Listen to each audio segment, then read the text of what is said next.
पंचदशमी पंच शनि पूजन की महत्वता होती है।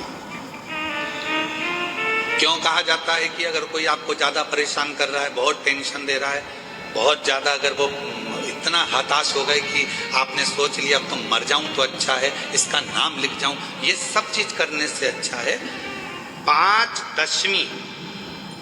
दशमी जानते हो?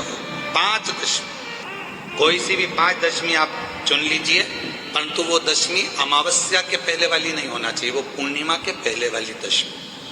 पांच कोई सी भी दशमी पर शमी के वृक्ष के नीचे जाइए, घी का दीपक लगाइए, शुद्ध जल तांबे के पात्र में लेकर जाकर अर्पित करिए।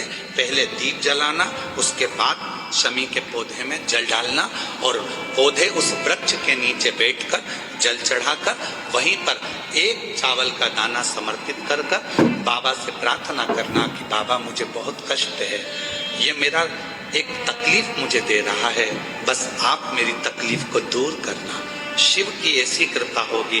पांच शमी पूजन, जब विजय दशमी के भाव से दशमी आपके यहाँ पर भी पूजन होती है, विजयदशमी पे हमारे यहाँ शमी के पत्र की बड़ी पूजन का महत्व है। पांच दशमी पांच शमी पूजन कर ली जाती है तो जो भी आपका द्रोही होता है वो आपसे दूर हो जाता है या आपसे स्नेह कर कर आपके करीब आ जाता है। ये शमी पूजन वृक्ष योनि के अंतिम योनि का पूजन। सारे वृक्षों पर पत्थर पड़ जाते हैं पर शमी के पौधे पर पत्थर किस लिए हम मारेगा? कौन मारेगा? उसमें तो कांटे लगे रहते हैं, कौन मारेगा उसको? क्या कांटा झड़ाएगा? पत्थर मारकर नहीं। हम तो यहां तक कहेंगे कि शमी की आराधना साधना आपके द्रोहियों को, दुश्मनों को भी दूर कर देती।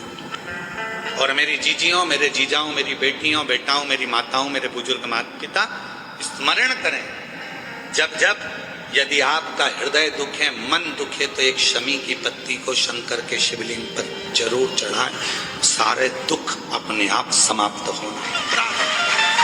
शमी का तो कोई कहे क्या वृक्षों में, पौधों में, पत्तियों में भी क्या, ये वृक्षों के अंदर भी क्या जीव होता है? क्या इसमें भी प्राण होते हैं? होते हैं, इसमें भी प्राण। ये भी ऑक्सीजन लेना छोड़ना सब कार्य इनका चालू है, ये भी जीवित है। जल नहीं मिलेगा मर जाएंगे, जल गया समाप्त। ये चल रही है, कोई परिवार में बेटे हैं, बहुएं हैं, बेटियां हैं, सब प्रयास कर रहे हैं। बेटे भी प्रयास कर रहे हैं, बहू भी प्रयास कर रही है, बेटी भी प्रयास कर रही है कि मुझे कोई अच्छा जॉब मिल जाए, मैं उन्नति की सीढ़ी पर चढ़ जाऊं, मैं बहुत आगे बढ़ जाऊं। और बेटा बेटी बहुएं अगर आगे नहीं बढ़ पा रही है तो शिव महापुराण की कथा कहती है कि ये कार्य करिएगा। एक बेलपत्र लीजिए और 7 चावल के दाने इस बेलपत्र के मध्य वाली पत्ती पर रख लीजिए। जो बेटा बेटी बहुत प्रयास कर रहे हों, बहुत कंपटीशन एग्जाम दे रहे हों, बहुत मेहनत कर रहे हों और उसके बाद भी बहुओं का, बेटियों का, बेटों का अगर कहीं जॉब नहीं लग रहा और कहीं सिलेक्शन हो ही नहीं रहा और बहुत हार चुके, तब एक बेलपत्र 7 चावल के दाने मध्य पत्ती पर 7 चावल के दाने, एक घिसे हुए चंदन की गोली, पीला चंदन को घिसकर उसकी एक गोली बनाई, एक गोली गोल कर शिव पिंडी जैसी, शिवलिंग जैसी गोली बनाकर उस चावल के दाने पर रख लो।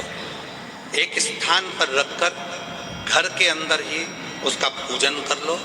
और पूजन करना है वही जो आप घर में सामग्री आपके रोली चावल मोली हल्दी, उससे पूजन कर दिए से आरती कर ऐसी कैसी ही बेलपत्र अशोक सुंदरी वाली जगह, थोड़ा समझिएगा, अशोक सुंदरी वाली जगह मतलब जहां से पानी बह रहा है उस ओर इस डंडी को रखना और ऐसी कैसी पत्ती अशोक सुंदरी वाली जगह पर रख दीजिए। ये किसी भी प्रदोष के दिन या किसी भी सोमवार की अष्टमी के दिन या किसी भी विशेष शिवरात्रि के दिन आप ये एक बार केवल करना है और अपने मन की कामना कर कर उसको रखकर बाबा को घी का 2 दिया लगाकर आ जाना है।